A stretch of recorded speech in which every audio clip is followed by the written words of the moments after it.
विमान में सबरवाल के साथ को पायलट कुंदर भी थे।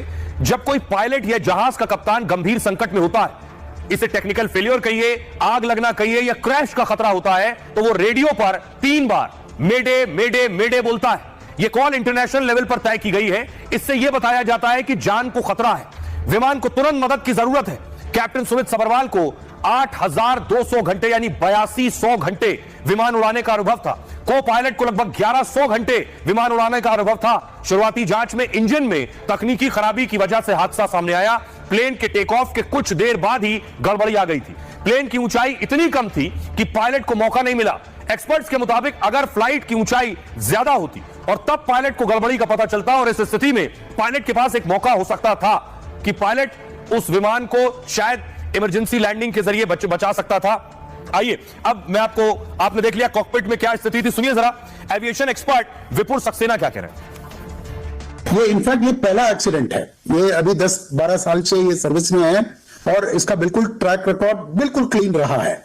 ये जो एक्सीडेंट हुआ है, मैंने दर्शकों को पहले ही बताया था कि ये देखिए लाखों में एक बार ऐसा कुछ होता है। इंजन से थ्रस्ट नहीं मिला है, जिसकी वजह से एयरक्राफ्ट क्लाइंब नहीं कर पाया है, और जब वो नोस अप था और टेल डाउन था और टेल हेवी हो गया और उसको एलिवेशन मिल नहीं रहा था, तब जाके ये नीचे जाके टकराया। पहले जैसे ही उसने पहला इंपैक्ट जब लगा होगा तो फिर वो डिस्टर्ब हो गया होगा उसकी फ्लाइट पाथ, और फिर उसको जाहिर है उसको जाके ग्राउंड में क्रैश करना ही था। ATF E3 इन्फ्लेमेबल फ्लूइड है कि वो जल्दी से आग पकड़ लेती है और उसकी वजह से ये हादसा हुआ है। अब रही बात कि थ्रस्ट क्यों नहीं मिल पाई, वो मैंने आपको बता दिया था कि ये या तो फ्यूल स्टार्वेशन की वजह से हुआ है या फिर कोई कैटास्ट्रोफिक इलेक्ट्रिकल फेलियर की वजह से हुआ है। अब सोचिए, बड़ा ताज्जुब है, इतना बड़ा हादसा, 242 लोग सवार थे, कितने लोग बचे अभी ये पता नहीं है, लेकिन उन सब में एक शख्स जिंदा बच निकला। ये देख रहे हैं उस शख्स की तस्वीर मैं आपको दिखा रहा हूं। विमान हादसे में इकलौता बचा शख्स है जिंदा जो निकल कर आया है मलबे से।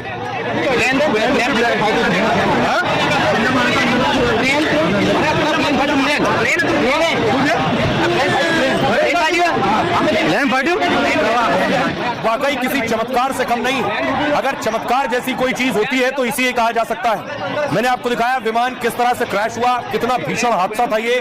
कोई उस मलबे से निकलकर इस तरह से चलते हुए सामने आ जाए, इसे ही चमत्कार कहते हैं, अगर चमत्कार कहीं होता है। अगली तस्वीर देखिए, ये शख्स है घायल था, उसे अस्पताल में भर्ती कराया गया है, और यह शख्स जिंदा बचा है इस हादसे में। कैसे मौत को मात दी, कैसे निकलकर सामने आया, यह आपको बताऊं। और बड़ी बात यह है कि अब तक जो जानकारी मिली है उसमें सिर्फ यही शख्स है जो जिंदा बचा है। अहमदाबाद विमान हादसे में